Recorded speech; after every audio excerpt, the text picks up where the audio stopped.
Welcome to Coahoma Community College's Center for Excellence in Teaching and Learning podcast. I am your host, Dr. Ouida McAfee, and today our guest is Dr. Tracy Simmons-Williams.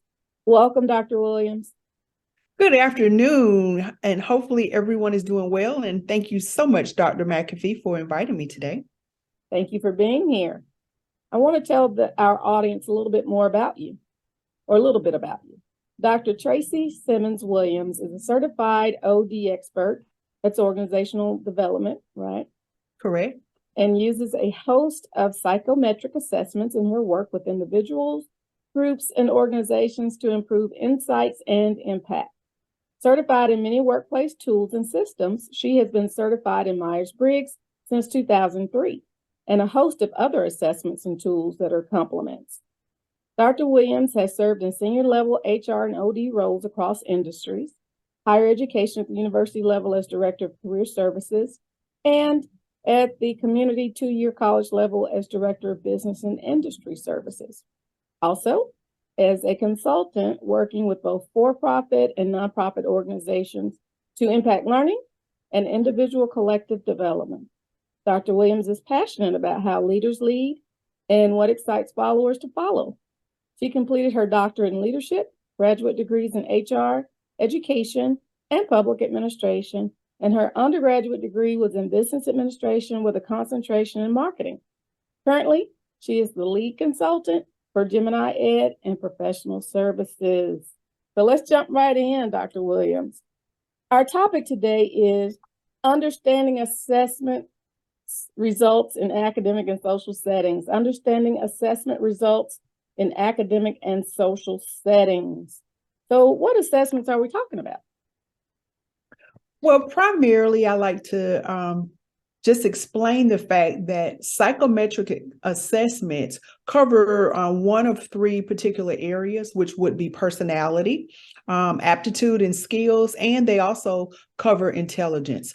Primarily, the type of assessments that we'll find in academic and social settings tend to fall in line with the personality assessment and the aptitude and skills assessment. So for our discussion today, I'm going to be referencing the Myers-Briggs type inventory. Okay. It's commonly known as MBTI. You may have heard of that. I'm quite sure a number of students have heard of it. It's been around for a considerable amount of time. There are variations of the Myers-Briggs assessment. The most popular one, I think, from an academic standpoint, the one that's the most cost sensitive, may be the one you've heard of called 16 personalities. Yes. It is a derivative of MBTI. The author that framed it used the MBTI and added a couple of caveats. One being how people interact with stress. So that is what makes it a little bit different. But most of all of my professional training has been with the MBTI. Along with, you may have heard of DISC, as well as Strong Inventory and Gallup. So all of those, so Gallup Strength Finder, all of those are indicators that highlight personality considerations as well as aptitudes and skills. So today we're going to just pretty much focus on a combination of MBTI information and how it may be utilized with 16 personalities. Perfect. So that leads us into the discussion about why is it important? Why are personality assessments important? Well, for our talk today, I shaped up 3 major points. So point number 1 is understanding the assessment results in academics from a socialization standpoint. So that means how we connect with others and how the assessment results can be beneficial to the individual and then from the individual to others. Others may be your peers or interacting in classroom settings, in clubs and organizations, just really on campus. And more importantly, how you interact with others that you may come in contact with when you go out and be a part of internship experiences or study abroad experiences. You're going to go and interact with a lot of different personalities that you may or may not have been in the presence of. Secondarily, a focus on balancing that information so then we don't, utilize the extremes. We take that information and use it to our best advantage, and then making sure that we are improving our self-confidence on a college and academic environment. So everyone has what I consider gaps. You may call them weaknesses, but I really don't. They could be opportunity areas to grow and develop. They could be some points of challenge. So we want to kind of steer away from the word of weakness because that infers a deficiency. So what I like to look at things in two ways. Sometimes we make mistakes, sometimes we misread situations, and then sometimes we just fail to plan and we have failure. So failure for me is something that we can always overcome. To me, it's a choice when we fail. If we don't plan to succeed, then we, ultimately plan to fail. But a mistake is something that I really would like to make sure as we interact with assessment information. Sometimes we just misread situations, we miscalculate, we don't have enough information, or we're not really comfortable with that information. So a mistake is natural. It's just part of how we live and what we do. So those are the three areas that I would like to spend a little time just highlighting for our audience today. Sounds good. Great. So I'll just jump right in from a personality assessment, and a personality assessment for us for the MBTI and the 16 personalities, if you would, and I'll be using those interchangeably, but I'm referencing the MBTI. There are 4 considerations, and those 4 considerations are: how are you at your best? What are your characteristics and your preferences and your attributes? And then how and what others may see as it relates to your particular personality indicators, those things that are behaviors that are observable. And then what are the potential areas of growth? So for us, what I do want to make our listeners aware that the personality assessments, for the most part, became popular in the 1970s. There was work prior to that, but for us to utilize and understand where we're going from an academic standpoint, primarily about the mid-1970s to today. While I was on a college campus in a full-time capacity, I actually produced those we actually did the MBTI, and sometimes classes actually did the 16 personalities.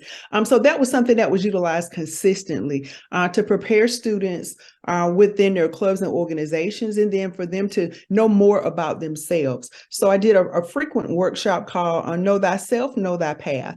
So the more you know about yourself, the better you're able to take proactive, positive steps to be the best you that you can be. A bit more about the MBTI, and I would beg everyone that is curious to continue to research that information. I'm just going to highlight the high points for our topic today because we are under a time constraint. So for that, a couple of facts. Fact number 1, the primary population for MBTI, once it was validated, was actually college students.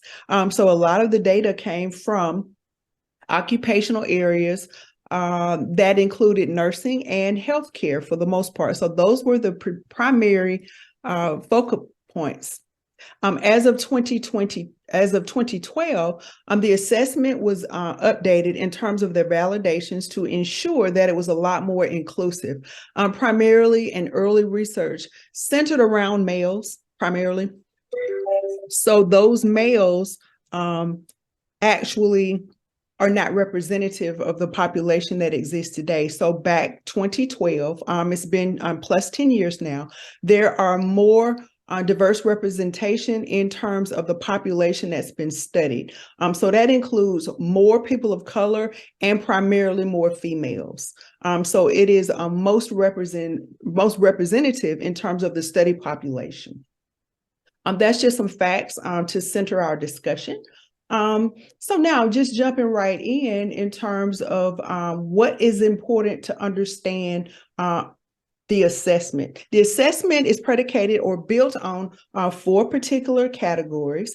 Everyone that receives MBTI assessment will have a 4-letter code, if you will.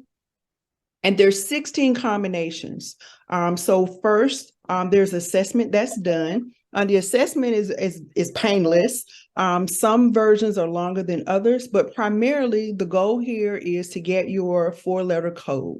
The code for each of those 4 components, the first letter will be either an E or an I, and your E will stand for extroversion, your I stands for introversion.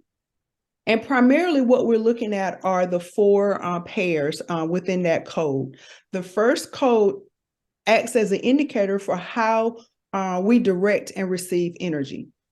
So we receive energy and we process it internally. So that would be an introversion tool that we use, or artifact that we rely on, and or an E. So that would be an extroversion. So that means we take our energy from the external environment.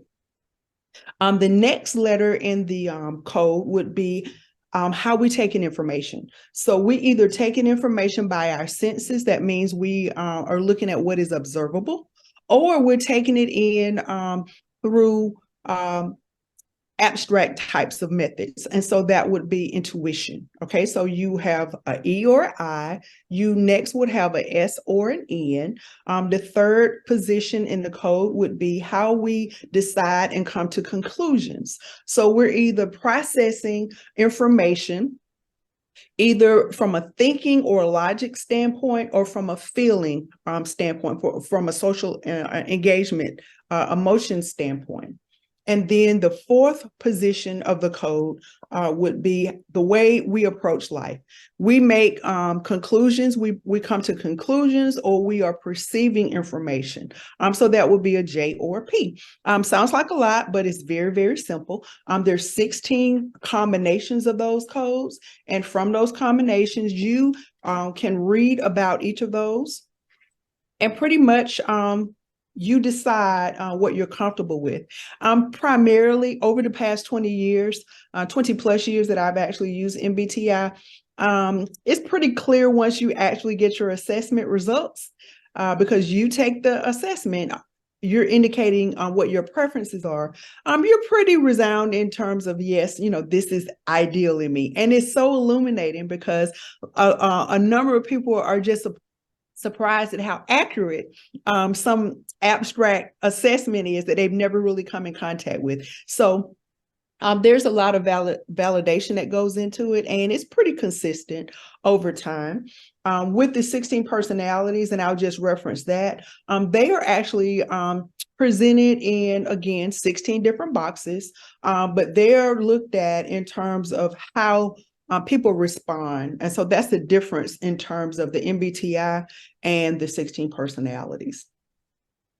So what we want to do is make sure there is a good understanding about socialization. And socialization means simply how you interact with others, your sense of connections, and then understanding and respecting the differences that others have, as well as what you have. I tell everyone has superpowers.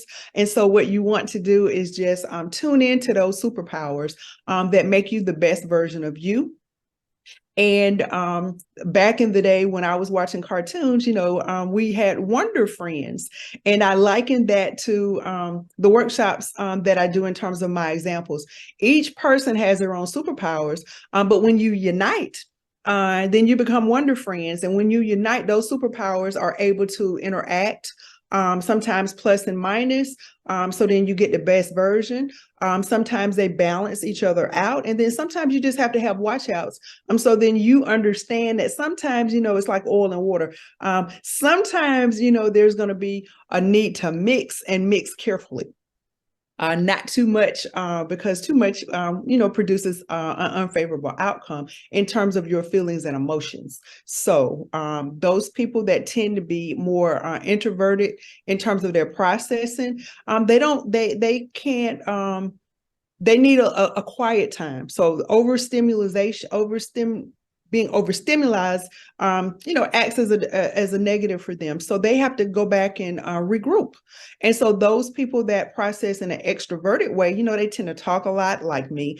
They talk fast. And sometimes they have to realize that maybe you need to just slow down a little bit. And then others can, take in more of what you have to say. So another factor in terms of understanding the academic environment would be that, everyone is unique. And along with those superpowers, know this: I'm okay and you're okay. And so because we are all individuals, individuals will be individuals. So there's no perfect situation. There's no perfect person because, we're all human. So what we want to do is just be very aware of where we are and then how we respond to others. That is how we want to understand the assessments in terms of the 4-letter code. Again, likewise with your 16 personalities, they're going to provide you with descriptors, and read through those descriptors. Depending on what version you have, they may offer you communication tips. They may offer you insight in terms of what your natural defaults are. They may offer you a bit of narrative or tips in terms of how to interact with others that are different from you. So that's the benefit of having the MBTI from an academic standpoint in terms of, how and what is your best environment. Some majors liken themselves to certain 4-letter codes. Those that are more gregarious, more that process from an extroverted standpoint tend to, be really good in marketing, where you have to do a lot of public speaking. Those that process internally, I've found over time, some of those might select occupations or career fields where you rely from an independent standpoint, such as in accounting, with you might work with computers or technology, where it's more independently focused. Nurses, those that are in healthcare, actually have a preferred type. I worked in healthcare, and I would do the assessments for our incoming, our young nurses.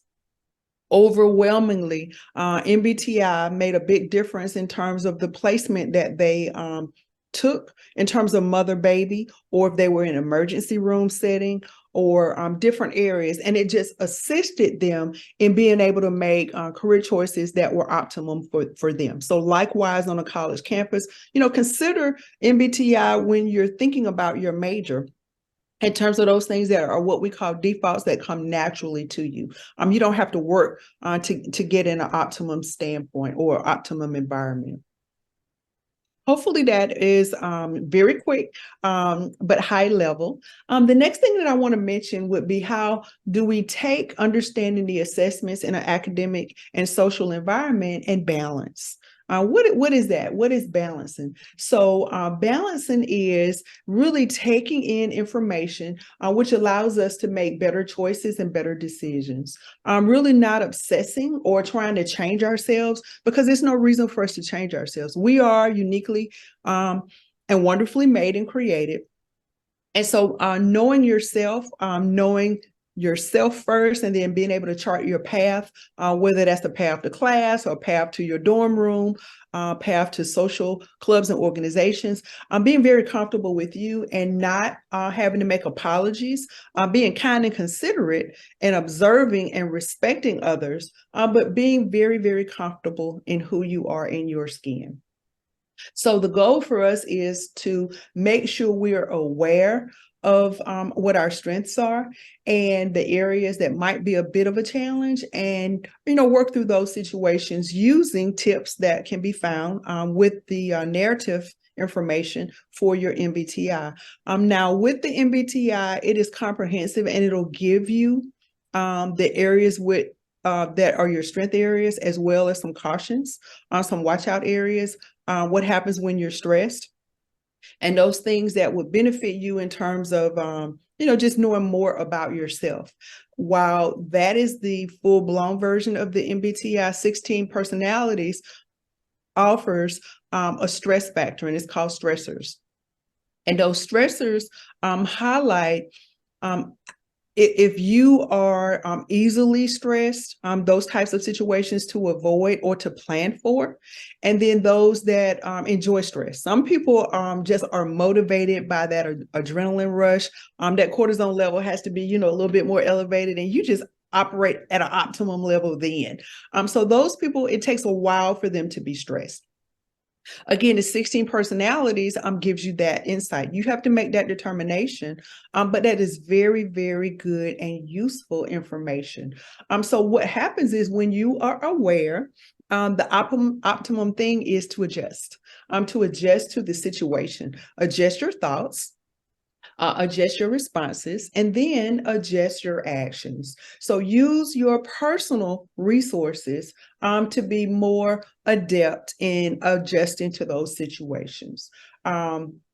Because the more you know, I like to say this, the more you know, the more you know.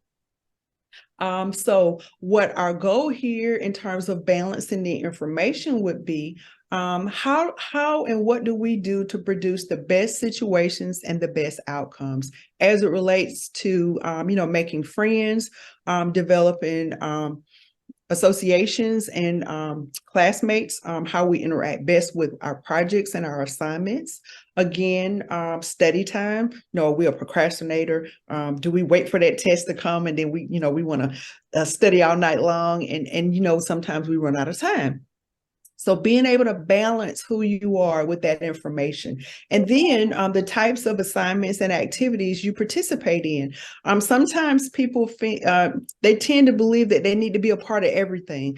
Well, in a balancing situation, use your strengths.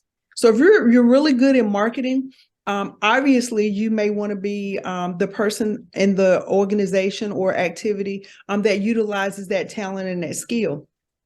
But let's just say your strength is not public speaking. Then you know what? Maybe you might want to join Toastmasters to shore up that particular area.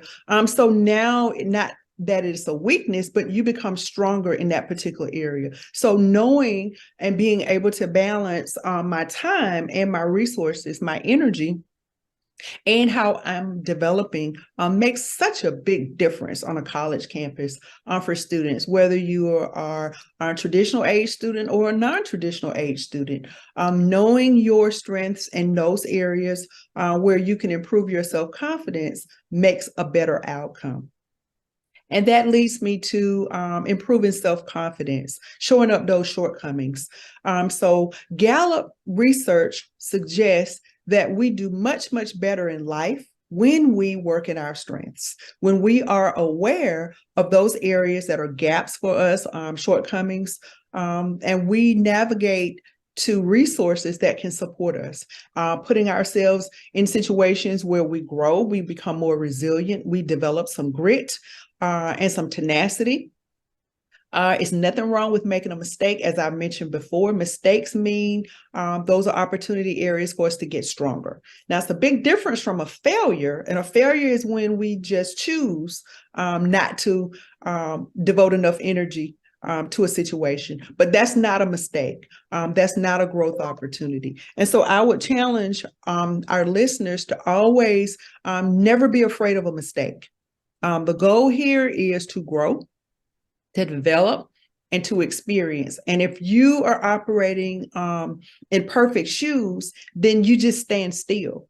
And so you're never going to experience life. You're never going to grow and, become better if you're just standing still. And so the goal here is, yes, continue to make mistakes. Positive mistakes. That means you're making them forward. You're learning. You're growing.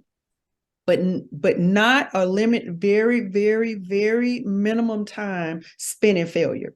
That's where you just agree, I'm going to disregard. I'm not going to think through the process. I'm not going to take responsibility. I'm not going to address a problem that I know exists. That's failure. And we want to just avoid that. But mistakes are good. Another thing that I would love for us to emphasize as we talk about academic environments and social environments is to make sure we experience new things. And so taking into consideration not only what you decide your 4-letter code is, but please explore the other 15. What you'll do is you'll find there are people who are very much like you, just a little bit of difference. And then you'll find there are people that are, basically really different.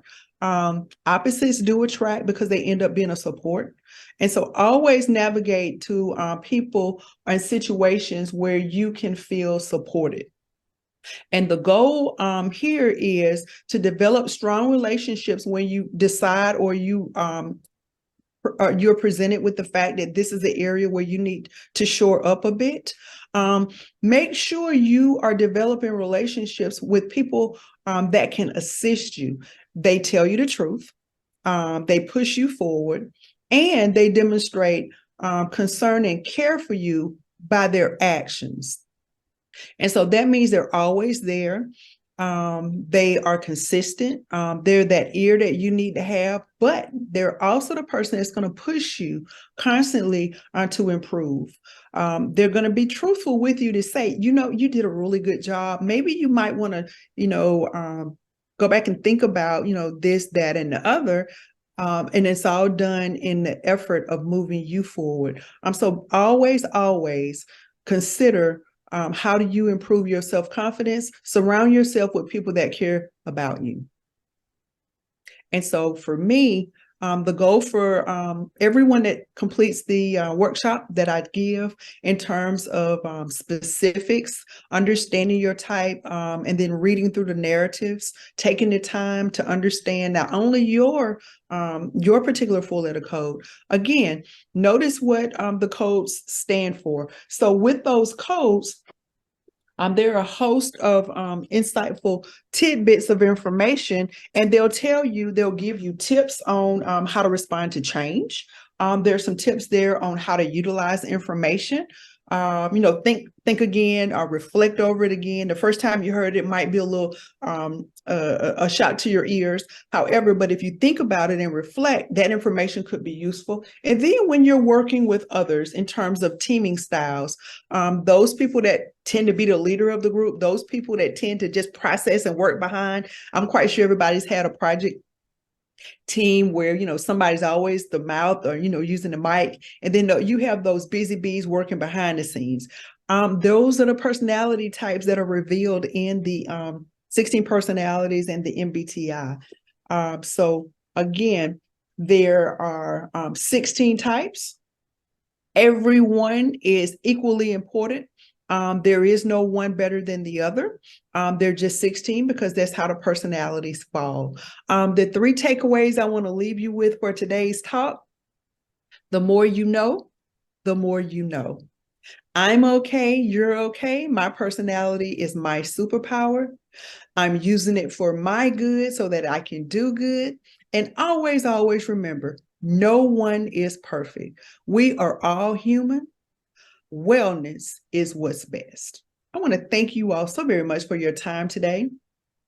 If there's anything that I may have said that has sparked some interest, please reach out.